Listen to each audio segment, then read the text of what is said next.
जय Hind guys, now start और next video lecture. अपनी कड़ी को आगे बढ़ाते हैं। अब 30 नवंबर 2020 का जितना भी क्वेश्चन पेपर था हमने पूरा उसका सॉल्यूशंस प्रोवाइड कर दिया है। उसमें अप्लाइड पार्ट्स बचा रह गया है, उसको फर्दर अवे देखेंगे, क्योंकि जो नेशनल लेवल मैथमेटिक्स के जो कॉम्पिटिशन्स हैं बेसिकली से CSIR नेट है, तो रियल एनालिसिस 50 से 60 नंबर आता है, यानी एक ही जो है सब पे भारी है।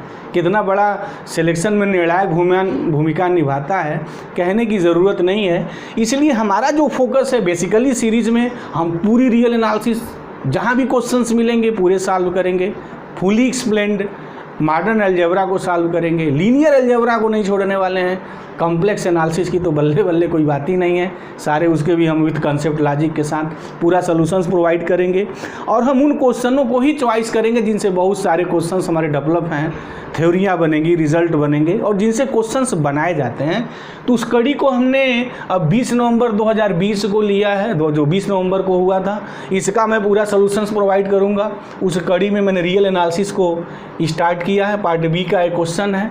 अल्लाह बड़ा हमारा इसको मन नहीं कर रहा था सॉल्व करने का, बट दिल नहीं माना कि नहीं इसको सॉल्व करें। बहुत सारी थ्योरी है, कॉन्सेप्ट्स है, कुछ चीज़ें हैं इसमें जो मुझे सॉल्व करने के लिए मजबूर किया कि नहीं इसको सॉल्व करना चाहिए। तो चलते हैं, स्टार्ट करते हैं, देखते हैं क्या है ये। Let EN be a sequence of subset of R। अब यहाँ देखिए जो EN है ना वो sequence of subset of R है, सीक्वेंस है, मतलब कि रियल नंबर के सबसेटों का सीक्वेंस है। ये दिया हुआ है, एक कोई सेट नहीं दिया है, ये मतलब सीक्वेंस ऑफ जो है सेट्स हैं। कैसे डिफाइन किया गया है, एक वेल नोन चीज़ें हैं, ये डिफाइंड होता है हमारे basically sequence of the set में। क्या है लिमिट सुपीरियर EN का, ये इंटरसेक्शन है, यूनियन है, ये इसका मायाजाल है। लिमिट इन्फीरियर ये है, तो which of the following statement is true. Limit supremum limit infimum की बात कही गई है, क्या है कैसे है। बेसिकली ये एक डिफिनीशंस पे क्वेश्चन बना था। अगर वो डिफिनीशन पता है तो आप उसको लगा सकते हैं, बट उसके डिफिनीशंस में भी ऑप्शन है आप फंसेंगे। तो इसीलिए मेरा दिल नहीं माना कि इसको कायदे से थोड़ा इसकी एनालिसिस की जाए, क्योंकि फर्दर अवे इस पे हमेशा से क्वेश्चन बनते रहे हैं, बड़े टेक्निकल हैं कंसेप्ट इसके। तो उस कंसेप्ट को मैं थोड़ा यहाँ एनालिसिस करने जा रहा हूँ। तो वीडियो लेक्चर्स को बड़ा सीरियसली वॉच करिए, और अभी तक आपने चैनल्स को सब्सक्राइब नहीं किया है तो सब्सक्राइब करें, और इस लेक्चर्स को ज़्यादा से ज़्यादा शेयर करें ताकि अन्य लोगों को चीज़ें प्राप्त हो सकें। तो now let us start here. Solutions पे आते हैं। और जैसे पता है मेरा यहाँ उद्देश्य नहीं है सिर्फ ऑप्शंस को बता देना कौन सही है कौन गलत है, वो तो सही नहीं है। जब इस स्तर पे आप तैयारी कर रहे हैं तो आपको प्रूफ जानना चाहिए, क्योंकि मैथमेटिक्स सीखनी है तो प्रूफ आपको पता होना चाहिए। सिर्फ रिजल्ट और काउंटर एग्जाम्पल के बेस पे आप कंपटीशन क्वालिफाई कर सकते हैं, बट आप मैथमेटिक्स नहीं सीख सकते हैं। तो मैथमेटिक्स सीखिए। चलिए आते हैं, गेम स्टार्ट करते हैं। इस पे आते हैं, देखते हैं क्या है ये। ध्यान से देखिए इस लेक्चर्स को। अगर लेक्चर्स को आप सीरियसली वॉच करते हैं तो हमें नहीं समझ में आता है, आपको कोई प्रॉब्लम आएगी। एक कंसेप्ट आपका डेवलप तो होगा ही। ये है इंटरसेक्शन के 1 से इन्फिनिटी तक वेरी करता है, और यूनियन जो है N = K से इन्फिनिटिव है, और ये आपका EN है। ठीक, ओके। तोड़ते हैं। इंटरसेक्शन के very from 1 to infinitive, union में आइए। पहले K लिखते हैं तो ये हो गया EK। उसके बाद जब K+1 लिखेंगे, K+1 K+2 ये इन्फिनिटिव तक, तो उनके बीच आपका यूनियन लगने वाला है। तो ये हो गया आपका union EK+1 union EK+2 union EK+3 union EK+4 and +1। कहाँ तक चलते रहिए, इनफाइनाइट तक ये सब यूनियन चलता रहेगा। हो गई बात। अब यहाँ K1 से आप वेरी करिए, तो मैं थोड़ा इसको यहाँ लिख दूँ। लिमिट जो मैं निकाल रहा हूँ, लिमिट सुपीरियर ऑफ EN की अगर आप 1 लिखेंगे तो क्या आएगा, देखिए क्या आना है, E1 union E2 union E3, K की जगह 1 लिख रहे हैं, union E4 union E5 union and +1। उसके बाद क्या है, अब ये सिंबल लगेगा इंटरसेक्शन। K2 से वेरी करना है तो यहाँ हो जाएगा E2 union E3 union E4 union E5 and so on. चलिए इंटरसेक्शन अब आएगा। अब K3 लिखा जाए तो क्या आएगा, E3 union E4 union E5 union E6 and so on. चलिए इंटरसेक्शन ऐसे चलता रहेगा, इन्फिनिट तक चलाते रहिए। ओके, हो गई बातें, यहाँ कोई डाउट नहीं होगा इसको तोड़ने में। इसके लिखने का मतलब हमारा यही है, इसको आप नोट कर लें, क्योंकि ये बहुत बार बार ये चीज़ें आ सकती हैं और आप कंफ्यूज हो सकते हैं। लेकिन अगर एक आपके पास कोई चीज़ कैसे प्रूफ होती है, अगर आप प्रूफ जान गए तो पूरी चीज़ आप जान गए। दिस अब हमें ये देखना है कि लिमिट इन्फिमम और लिमिट सुपीरियर में क्या चीज़ें हैं, कैसी हैं। तो अगर हम ये कहें कि अगर यक्स इसमें बिलोंग करता है तो इसकी मीनिंग ये होगी कि x belongs to this much. Okay, यही तो मतलब हुआ ना कि अगर यक्स लिमिट सुपीरियर रीजन में बिलोंग करता है तो इसका मतलब ये है कि यक्स जो होगा हमारा इसमें बिलोंग करेगा, राइट। अब बेसिक डिफिनीशन पे अब आइए, यक्स इसमें बिलोंग करता है। अब यहाँ थोड़ा देख लें आप ध्यान से, E1 E2 E3 and so on, ये क्या है, ये काउंटेबल यूनियन जो है सेट का किया गया है। तो एक सिंगल सेट मिलेगा आपको पक्का, क्योंकि E1 एक सेट है, E2 सेट है और इनफाइनाइट सेट है यहाँ, तो इनका यूनियन निकालेंगे डेफिनेटली एक सिंगल सेट। यहाँ भी एक सिंगल सेट, यहाँ भी एक सिंगल सेट, वहाँ भी एक सिंगल सेट, इनफाइनाइट टाइम तक चलेंगे तो एक एक सिंगल सेट का बात मिलेगी। मतलब ये जो ग्रुपिंग होगी एक सिंगल सेट की बात है। अब उन सिंगल सेटों के बीच में आपका इंटरसेक्शन है। अब इनफाइनाइट नंबर काउंटेबल कलेक्शन, अब अगर इंटरसेक्शन आप सेटों का निकाल रहे हैं तक ये नहीं, यू गेट सिंगल सेट, एक सिंगल सेट ही मिलेगा। चलिए बहरहाल अब यहाँ आइए, कह रहा है कि यक्स इसमें बिलोंग करता है। तो अगर मैं इसको x1 ले लूँ, इसको मैं x2 ले लूँ, ये x3 ले लूँ, x4 एंड सो ऑन, तो क्या मतलब होगा कि x belongs x1 intersection x2 intersection x3 intersection x4 and so on. Basic definition intersection की क्या कहती है? इंटरसेक्शन ये कहता है कि साहब अगर x किसी इंटरसेक्शन वाले सेट में मिल रहा है तो इंटरसेक्शन ये कहेगा कि x सब में मिलेगा। यही तो इंटरसेक्शन की डिफिनीशन है। 11 12 से हम यही लोग सीख के चले आ रहे हैं। अगर x A intersection B intersection C intersection D में मिलता है तो आप क्या लिखेंगे कि x जो है इस सेट में मिलेगा। This is the basic definition. तो मतलब ये होगा कि x x1 में भी होगा, x x2 में भी होगा, x x3 में भी होगा। x मतलब जो यह ईच जो कलेक्शन है इस टाइप का सब में होगा। Okay, no doubt. तो मैं बात लिख दूं, दिस इम्प्लाइज क्या होगा कि x बिलोंग्स x1, मतलब ये पूरा मैं खोल के लिख दूं, इनमें होगा, ठीक है। इंटरसेक्शन लगा है तो एंड लैंग्वेज होती है, ध्यान में है ना। यूनियन लगता है तो आर होता है, ये ध्यान दीजिएगा। x belongs E2 union E3 union, ये चलेगा।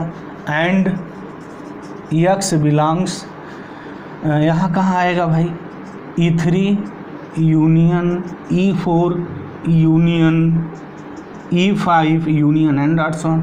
उसके बाद एंड क्या होगा, x बिलोंग्स E4 से शुरू होगा, ठीक है। चलिए कोई बात नहीं।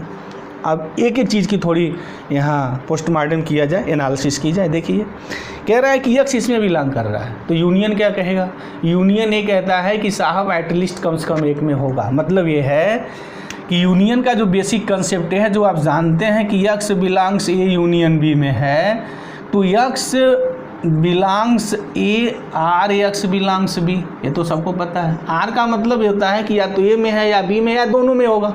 r का मतलब है, मतलब एटलीस्ट कम से कम एक में होगा, अधिक से अधिक तो सभी में हो सकता है। तो हम कम से कम ही तलाश करते हैं। जब एटलीस्ट हो ना तो कम से कम तलाश करिए, जब एटमोस्ट हो तो ज़्यादा से ज़्यादा तलाश करिए। इससे हमारे जनरल रिजल्ट डेवलप होते हैं। अगर ये नहीं पता है तो keep in mind that's fact. अगर इस स्तर पे आप तैयारी कर रहे हैं, मैथमेटिक्स सीख रहे हैं, तो अगर कहीं एटलीस्ट आता है तो एटलीस्ट आ गया ना तो मिनिमम की तलाश करिए, और एटमोस्ट अगर आ गया तो मैक्सिमम की तलाश करिए। तो यहाँ एटलीस्ट है, यूनियन का मतलब एटलीस्ट कम से कम एक में होगा। तो अगर x इसमें बिलोंग करता है तो इसका मतलब ये होगा कि x E1 में होगा या E2 में होगा या E3 में होगा, या ऐसा होगा कि सब में भी हो सकता है, कोई बात नहीं। यहाँ क्या होगा, यहाँ x E2 में होगा, E3 में होगा, E4 में होगा या E5 में होगा, किसी एक में होगा। यहाँ भी वही बात होगी, किसी एक में होगा, किसी दो में भी हो सकता है, 100 में भी हो सकता है, मतलब किसी एक में तो होना ही होना है। तो विदाउट लॉस ऑफ जनरलिटी हम चलिए यहाँ ले रहे हैं, आप कुछ भी लिखिए, x E1 यूनियन E2, मतलब इसमें किसी कम से कम एक में होगा ना, तो कम से कम तलाश करिए। x बिलोंग्स हमने E2 लिख दिया, ओके। अब एंड चलेगा, यहाँ ये एंड वर्ड है ये। अब x बिलोंग्स E2, तो आपने कहा E2 में है तो फिर ऑलरेडी है तो कोई बात ही नहीं। हाँ, E3 में भी हो सकता है, E4 में हो सकता है, चलिए कोई बात नहीं। यहाँ जरा आइए, ये जरा नज़ारा देखिए, ये क्या कहेंगे साहब, ये चीज़ ये कह रहे हैं कि मैं तो E3 से शुरू हो रहा हूँ ना, में हमारे अंदर ना E1 है ना E2 है, लेकिन x यहाँ बिलोंग कर रहा है। तो अगर x यहाँ बिलोंग कर रहा है और ये चीज़ E3 से शुरू है तो x कम से कम E3 में तो होगा या E4 में होगा या E5 में होगा। E1 और E2 में तो ये दावा नहीं करेगा क्योंकि यहाँ E1 E2 है ही नहीं। तो x यहाँ किस में बिलोंग करेगा, E3 में हो सकता है, E4 में हो सकता है। चलिए हमने थोड़ी मनवाकी करते हुए x बिलोंग्स E4 ले लिया, आप E5 ले लीजिए, E6 ले लीजिए, कोई फ़र्क नहीं पड़ने वाला है। अच्छा, अब आगे क्या लिखेंगे, अब x किस में बिलोंग करेगा ज़रा बताइए तो। यह E3 से शुरू था तो वह E4 से शुरू होगा ना आगे, उसके वाला E5 से, उसके आगे वाला E6 से शुरू होगा। तो अगर x E4 में मिल गया तो x E4 में वाला मिलेगा, लेकिन नेक्स्ट वाला कहाँ शुरू होगा, 5 से शुरू होगा। यानी जो नेक्स्ट आएगा वो तो ऐसा आएगा ना, E5 यूनियन E6 यूनियन ऐसे आएगा। अब कहेगा कि साहब x मैं इसमें भी तो हूँ, मैं यहाँ भी हूँ, सर्वत्र प्रेजेंट हूँ। तो अगर x इसमें है तो क्या होगा, एटलीस्ट किसी एक में होगा, E4 में हो गया या तो E5 में होगा या E6 में होगा। चलिए थोड़ी मैं बहुत और बदमाशी कर दूँ, मैंने E6 ले ली, आप E7 ले लीजिए, E8 लीजिए, कोई फ़र्क नहीं पड़ने वाला। E5 ले लीजिए, क्या फ़र्क पड़ता है, ऐसे मिलेगा। क्या मिल रहा है ये जो आप E2 E4 E6 और E100 E200 E10 लाख ये जो मिल रहा है ना, एक्चुअल में ये दावा कर रहा है En का एक सब सीक्वेंस मिल रहा है। यही तो डिफिनीशन हो जाती है, यही डिफिनीशन हो जाती है limit superior of the En। अगर En भी the sequence of the subset of the real number है तो क्या डिफिनीशन निकल के आ गई, जरा वो देख लीजिए, जो जनरली बुक में लिखा रहता है। अब यहाँ से चीज़ें क्या क्लियर हुई भाई, अगर मैं उस डिफिनीशंस की यहाँ थोड़ी बात कर दूँ तो ये डिफिनीशन आ जाती है, या ये रिजल्ट हो गया, यूँ कह लें, इस स्तर पर उसको रिजल्ट लोग कहते हैं। प्रूफ होके जो चीज़ें निकल के आई हैं वो ये आई कि अगर इफ़ x बिलोंग्स दिस है तो if and only if there exist a subsequence En के किसका, ऑफ En सच दैट क्या होगा, x बिलोंग्स En के फॉर ऑल के, ये होगा, ये 100% होगा। ये E1 E2 E3 क्रम से होगा या नहीं मैं ये दावा नहीं कर सकता हूँ। अकॉर्डिंग टू दिस मैं ये तो दावा कर ही सकता हूँ कि अगर E2 में मिला है तो अगर यहाँ E2 प्रेजेंट है तो कोई बात नहीं, समस्या नहीं, E2 में मिलेगा। लेकिन अगर E2 नहीं है तो कह रहे हैं कि x यहाँ बिलोंग करता है तो या तो E3 में जाएगा या E4 में जाएगा, E5 में जाएगा, किसी एक में तो जाएगा। क्रम टूट सकता है बट वह कोई En का ही तो मेंबर होगा, और कोई En, और En क्या हमारा सीक्वेंस है और En का ही मेंबर होगा, और जो भी चीज़ें मिलनी है वो क्रम से। इसका क्या मतलब हुआ, क्या ये क्या क्रिएट कर रहा है, ये किस चीज़ को पैदा कर रहा है, ये इस चीज़ को पैदा कर रहा है कि साहब कि x जो होगा वह En के सब सीक्वेंस में डिफिनेटली मिलेगा, या मैं ये बात ऐसे लिख सकता हूँ। तो x बिलोंग्स अगर लिमिट सुपीरियर En है तो इफ़ एंड ओनली इफ की कंडीशन है ये कि देयर एग्जिस्ट सब सीक्वेंस En के of En such that x belongs En के फॉर ऑल के। दिस इज़ द डिफिनेशन है, दिस इज़ द रिजल्ट। हो गई बात, ये चीज़ें निकल के यहाँ से आ गई। अब इन्फिमम से ज़रा देखिए क्या चीज़ निकल के आती है। आइए चलते हैं, उनकी भी थोड़ी मैं हल्की सी बखिया उधेड़ूँ, और ध्यान से देखिए, आनंद आएगा आपको, आप भी मैथमेटिक्स सीखेंगे। अगर आप मैथमेटिक्स सीख ले रहे हैं तब तो फिर आप मैथमेटिक्स जान रहे हैं, और रिजल्ट और काउंटर एग्जाम्पल पे ध्यान पे हैं तब तो सिर्फ आप तबाही की ओर चल रहे हैं। तो मैथमेटिक्स सीखिए, बाकी ये सब तो इसके आपके बाई प्रोडक्ट हो जाएंगे।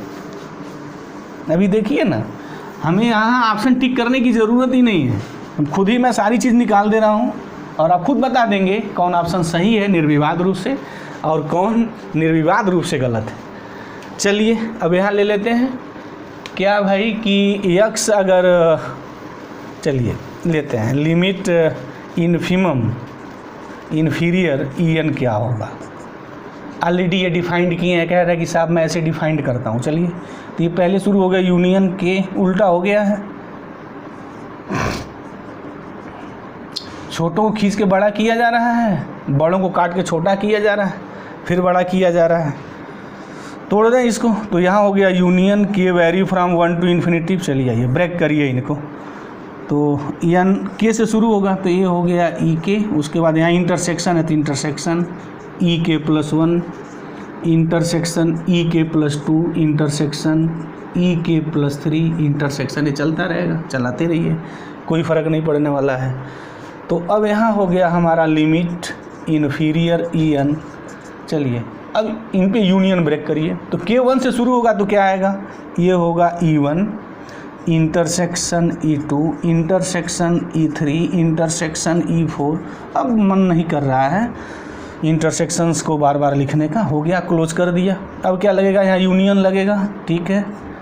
k2 से शुरू होगा अब तो e2 हो गया, इंटरसेक्शन e3 हो गया, इंटरसेक्शन e4 हो गया, इंटरसेक्शन चलता रहेगा। अब यूनियन आया, k3 लिखेंगे तो क्या आएगा, e3 आएगा, e4 आएगा, इंटरसेक्शन चलता रहेगा। अगेन यूनियन एक और मैं लिख ही दूँ यहाँ, थोड़ा अच्छा रहेगा, ये मार्कर अब मैं यूज करने वाला हूँ। चलिए e3 के बाद क्या आएगा, यहाँ e4 आएगा, इंटरसेक्शन e5 आएगा, इंटरसेक्शन e6 आएगा, इंटरसेक्शन चलता रहेगा। एक और मैं लिख ही दूँ, मन ही कर रहा है मेरा लिख देने का। चलिए तो अब यहाँ कहाँ से शुरू होगा, e5 से, इंटरसेक्शन e6 होगा, इंटरसेक्शन ये चलता रहेगा और ये यूनियन चलता रहेगा जिसके अंदर ब्रैकेट इंटरसेक्शन भी चलता रहेगा। अनंत की महिमा है ये, तो अनंत ऐसे ही चलता रहता है।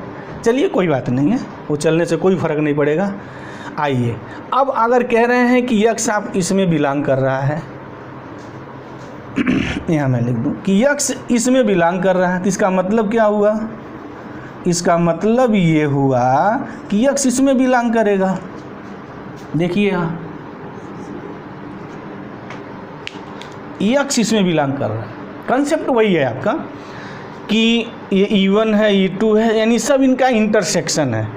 एक काउंटेबल नंबर ऑफ द आपका सेट्स है, उनके बीच इंटरसेक्शंस लगा है तो डेफिनेटली एक सिंगल सेट मिलेगा। यहाँ भी एक सिंगल सेट मिलेगा, यहाँ भी एक सिंगल सेट मिलेगा। वो जो काउंटेबल नंबर तक चला है सब में सिंगल सेट मिलेगा और यूनियन भी काउंटेबल के साथ लगा है, तो काउंटेबल यूनियन ऑफ जो हमारा सेट है अगर निकालेंगे तो भी एक सिंगल सेट आएगा। तो कुल मिला कर के तो ये सिंगल सेट की ओर जा रहे हैं। लेकिन थोड़ी इनकी एनालिसिस कर लें तो देखें कैसा आनंद आता है। कह रहा है कि यक्स इसमें बिलोंग करता है, ये x1 ले लीजिए, इसको आप x2 ले लीजिए, इसको आप x3 ले लीजिए। तो x x1 union x2 union x3 union x4 में बिलोंग करता है। तो यूनियन क्या कहता है, यूनियन कैसे खुश होता है, यूनियन खुश यूँ होता है कि जब ये कहते हैं x A union B union C union D, कुछ भी ऐसे लिखते रहिए, ठीक है। क्या कहता है यूनियन, कहता है कि अगर यक्स इसके यूनियन में मिलता है तो एटलीस्ट यक्स कम से कम एक में होगा, या तो ए में होगा या बी में होगा या सी में होगा। ये तो श्योरिटी 100% है, तो दावा कर सकते हैं हम आप सब कि अगर ये यूनियन बी में अगर यक्स मिलता है तो डिफिनीशन नहीं है यक्स ए में होगा या बी में होगा। अच्छा, या दोनों में होगा तो बल्ले बल्ले आपकी हो गई। लेकिन एटलीस्ट श्योरिटी किसकी बात आप करेंगे ना, रिजल्ट तो वही होगा जो श्योरिटी की 100% बात करेगा, जहाँ विवाद ही नहीं होगा। सभी में होगा वहाँ विवाद हो सकता है, लेकिन किसी एक में होगा ये विवाद नहीं हो सकता है। ए में होगा विवाद हो सकता है, बी में होगा विवाद हो सकता है, लेकिन मैं ये कह दूं कि दोनों में से किसी एक में हो सकता है, विवाद की बात ही समाप्त हो जाएगी। चलिए वही कंसेप्ट ठीक अप्लाई करिए यहाँ 11th-12th का जो आपका कंसेप्ट है। तो यक्स या तो इसमें होगा या यक्स इसमें होगा या यक्स इसमें होगा, किसी एक में होगा। अब आप किस में लेना चाहते हैं, आपकी खुशी लेने में किस में है। हाँ ठीक है, आप अनंत तक जाके भी ले सकते हैं, कोई फ़र्क नहीं पड़ने वाला है। तो अनंत तक जाएंगे तो उसका भी बंच अंदर ना अनंत ही मिलेगा। ठीक है, तो हमारा दिल जो कर रहा है ना लेने के लिए, मैं चलिए यहाँ से ले रहा हूँ, आप यहाँ से ले लीजिए, कोई फ़र्क नहीं पड़ने वाला है, आप ले लीजिए। साथ साथ आप लेके लिख के देखते रहिए क्या क्या आपकी चीज़ें क्या बदलेंगी। आप भी वही रिजल्ट प्राप्त करते हैं जो हम रिजल्ट प्राप्त करते हैं या नहीं। हो सकता है कोई 1 लाख ले कहते हैं मैं यहाँ से लूँगा, तो ले लीजिए साहब, आप वहाँ से ले लीजिए। लेकिन जो मेरा दिल कर रहा है लेने का वो यहाँ से कर रहा है। दिस इम्प्लाइज एक्स बिलोंग्स, मैं लिखने वाला हूँ E3 intersection E4 intersection E5 intersection E6 intersection, ये सब चलते रहेंगे। चलिए कोई फ़र्क नहीं पड़ता है। क्या मतलब हुआ इसका कि एक्स E3 में भी होगा, E4 में भी होगा, E5 में भी होगा, E6 में भी होगा, राइट।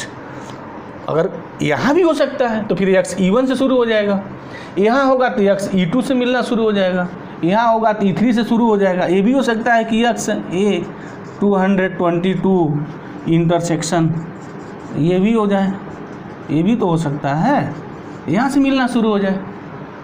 यानी क्या मतलब हुआ कि जो अगर एक नेचुरल नंबर यम की तलाश करें हम यहाँ, तो यम में क्या हो सकता है, 1 हो सकता है या 1 से बड़ा हो सकता है, greater than or equal to 1 की बात आएगी। 2 भी हो सकता है, 3 से भी आ सकता है, 100 से भी आ सकता है, 1 से भी आ सकता है। तो उसको मैं जनरल कैसे लिखूँगा कि एक नंबर है जो 1 भी आ सकता है, मतलब 1 से भी शुरू हो सकता है, 2 से भी शुरू हो सकता है, 3 से भी शुरू हो सकता है, 2022 से भी शुरू हो सकता है, 2 लाख से भी शुरू हो सकता है, 2 करोड़ से भी शुरू हो सकता है। मतलब संभावना 1 से लेके पूरे नेचुरल नंबर तक है। तो क्या लिख सकते हैं, उसको जनरलाइज करने पर क्या आप रिजल्ट बनाएंगे, क्या फार्मूला क्रिएट होकर नजर आएगा। मैथमेटिक्स क्षण के वहाँ से क्या आएगी, वो ये कहेगी कि for M greater than or, there exist M, there exist M greater than or equal to M. एक ऐसा एम मिलेगा जो greater than or equal to 1 है, या तो 1 होगा या 100 होगा, कुछ भी होगा। ये तो बात मैं दावे के साथ लिख सकता हूँ, बिल्कुल नो एनी कन्फ्यूजन्स। तो फिर अब क्या डिफिनीशन यहाँ से निकल के आती है, ज़रा उसकी बात यहाँ हो जाए। तो चलिए मैं अब यहीं लिख दे रहा हूँ। तो अगर एक्स इसमें बिलोंग करता है तो if and only if there exist, language समझिएगा, there exist some M greater than or equal to 1 such that what X belongs EN। Okay, अब यहाँ होगा for all N greater than or equal to M। ठीक है, अगर 1 है तो 1 से शुरू होगा, 2 है तो 2 से भी हो सकता है, 3 है तो 3 से भी हो सकता है। मतलब हम कोई नंबर मिलेगा जो इस सीक्वेंस में मिलेगा ये सारा। तो this is the your result here, ये भी रिजल्ट है। और कुछ लोग तो रिजल्ट पढ़ के ही इसको काटने का प्रयास करते तो एक जगह फंस जाएंगे वो। अभी देखिए वो ऑप्शन में कहाँ फंसते। अगर रिजल्ट और काउंटर एग्जाम्पल लेके अगर वो ज़्यादा ध्यान में है, चालाकी कर रहे हैं, तो फिर इनको ही बर्बाद कर देगा। अब आ जाइए देखिए ऑप्शन में क्या है, कह रहा है कि लिमिट सुप्रीमम और लिमिट इन्फीमम इक्वल होता है क्या ये? नहीं, वहाँ तो कह रहा है कि एक ऐसा सीक्वेंस ऑफ सीक्वेंस एग्जिस्ट करेगा जहाँ ये मिलेगा, और यहाँ तो ऐसा मिलेगा। वहाँ तो बंच छोड़ के मिल रहा था, वो E2 में था, तो 100 में था, तो 200 में था। यहाँ बंच छोड़ के नहीं मिल रहा था, जिस किसी बंच में मिलेगा एक बंच में मिलेगा और साथ मिलेगा, यूँ ऐसी चीज़ें होंगी। वो बंच में मिलना है, साथ मिलना है, यहाँ छोड़ के मिलेगा। सुपीरियर में और इन्फीरियर में तो साथ मिलेंगे, तो ये कभी इक्वल तो हो ही नहीं सकते हैं। नहीं सॉरी, कभी इक्वल नहीं दावा मैं नहीं कर सकता हूँ, मतलब इन जनरल इक्वल नहीं हो सकते, हो भी सकते हैं नहीं भी हो सकते हैं। अच्छा, लिमिट सुपीरियर EN जो है कह रहे हैं कि x such that x belongs EN for some N, कुछ N के लिए नहीं, कुछ N के लिए नहीं है, यहाँ अनंतों N है। यहाँ सीक्वेंस का सब सीक्वेंस है, वो इनफाइनाइट है, वहाँ सम N नहीं है, वो या तो 2 या 3 या 4 नहीं, वह E2 E4 E6 E10 E ऐसे करके वो सब सीक्वेंस है। अनंत हमारे जो है सब सीक्वेंस मिलेंगे इस सीक्वेंस EN के, जिसमें एक्स बिलोंग करेगा, सम N नहीं है वहाँ, सम तो नहीं है भाई, ये नहीं है। अगर फॉर इनफाइनाइटली में नहीं वो सब सीक्वेंस लिखता तो बात वहाँ हो जाती। तो 2 भी किसी कीमत पे सही नहीं है। थर्ड पे आइए, लिमिट इन्फीमम क्या कह रहा है कि x belongs EN for all but finitely many N। ये तो ये रिजल्ट ही सीधे लिख दिया है, सीधे रिजल्ट लिख दिया ना, for all N greater than or equal to M। अब आपका 100 से भी शुरू हो सकता है, तो कोई ज़रूरी नहीं है कि E1 से लेके सभी होंगे, E4 से शुरू हो सकता है। तो वही लिखा है फाइनाइटली मेनी N, लेकिन जो भी होगा फाइनाइटली मेनी N होगा ना, या तो 3 के बाद मिलेगा, 4 के बाद मिलेगा, हाँ 10 करोड़ के बाद भी मिल सकता है। तो 10 करोड़ भी आपका फाइनाइटली मेनी है, फाइनाइट ही है। तो x belongs N for all but finitely many N, ये 100% दिस इज द रिजल्ट, यही रिजल्ट हमारा निकल के आ गया। अभी एम पे डिपेंड किया ना, एम 10 भी हो सकता है, तो अगर एम यहाँ 10 हो गया तो ऐसा भी हो सकता है, तो क्या हो गया N greater than or equal to 10, तो एन 10, 11, 12, 13, 14, मतलब क्या होगा कि E10 intersection E11 intersection E12 intersection अनंत तक चलेगा, जहाँ एक्स इसमें बिलोंग करेगा। तो फाइनाइटली मेनी एन छोड़ दिया है, बट फाइनाइटली मेनी कुछ एन छोड़ने के बाद सब में मिलेगा, उसका मतलब यही है, इस लैंग्वेज की मीनिंग यही है, कुछ एन को छोड़ने के बाद बाकी सब में मिलेगा। ठीक है, 100% श्योरिटी हो गई इस ऑप्शन में। 4 है कि limit infimum E N x such that x belongs E N for infinitely many N, तो ये तो इनफाइनाइटली मेनी एन, तो ये भी तो बात है इनफाइनाइटली मेनी एन, ये भी सही है 100%। Option 4 is also right. हम यहाँ CISR जो है क्या आंसर की लगाई है या दी है, हम उस पर यहाँ इंटरेस्टेड नहीं है। यहाँ देखिए दोनों सही है, this is also true here, क्योंकि वहाँ लिखा है ना इनफाइनाइटली मेनी एन। अब देखिए यहाँ इसके ऑप्शन में गेम हुई, ऑप्शन में गेम भी होती है, लैंग्वेज में गेम तो होना ही होना है, वो तो रहना ही रहना है। अब रिजल्ट आप पढ़ के गए हैं तो आप कन्फ्यूज हो जाएंगे, लेकिन हमने यहाँ निकाल दिया है।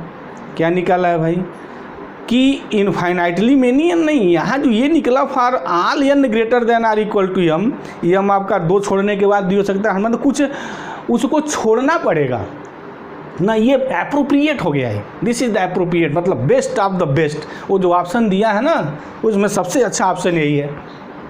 और पार्ट बी में नेशनल लेवल मैथमेटिक्स का कंपटीशन में जनरली ये गेम खेली जाती है कि दोनों ऑप्शन सही होते हैं और एक उनमें से द बेस्ट होता है, मोस्ट जो होता है कि मतलब सबसे बढ़िया यही है। तो सबसे बेस्ट जो इसका ऑप्शन है वो 3 है, 4 नहीं है। लेकिन अगर ये ऑप्शन सी होता, पार्ट सी का अगर ये क्वेश्चन होता तो डेफिनेटली 4 भी मेरा ट्रू होता, लेकिन मुझे वन ऑफ द बेस्ट निकालना है, तो वन ऑफ द बेस्ट जो है मेरा कौन है, 3 सही है। तो 4 यहाँ पार्ट बी का क्वेश्चन है, इसलिए 4th को मुझे कट करना पड़ेगा, ये बात आप ऑलवेज कीप इन माइंड। तो मैथमेटिक्स के जो पार्ट्स हैं ना उनको प्रूफ करने का प्रयास करिए। अब प्रूफ का मतलब नहीं केली हैमिल्टन पे कोई क्वेश्चन आएगा तो हम यहाँ बैठ के चलेंगे प्रूफ करने, नहीं, वो केली हैमिल्टन हम यहाँ प्रूफ करने वाले नहीं है, क्योंकि एकेडमिक में ऑलरेडी सबके सीख के चले आ रहे हैं। केली हैमिल्टन के प्रूफ में जो एप्लीकेशन है, वहाँ जो गेम खेली गई है उसका हम वहाँ प्रूफ करेंगे, जब क्वेश्चन आएंगे इसे दिखाएंगे, और ऑलरेडी हम दिखा ही रहे हैं, हमारी सीरीज ही चल रही है पूरी दिखाने की। तो मुझे उम्मीद है इस क्वेश्चन के पीछे जो लॉजिक और कंसेप्ट था बिल्कुल आपको क्लियर हो गया होगा। इसके बावजूद अगर आपको कोई डाउट है तो आप कमेंट बॉक्स में जाइए, कमेंट करिए, हम उसका स्वागत करते हैं, जवाब देंगे। तो थैंक यू गाइस, जय हिंद।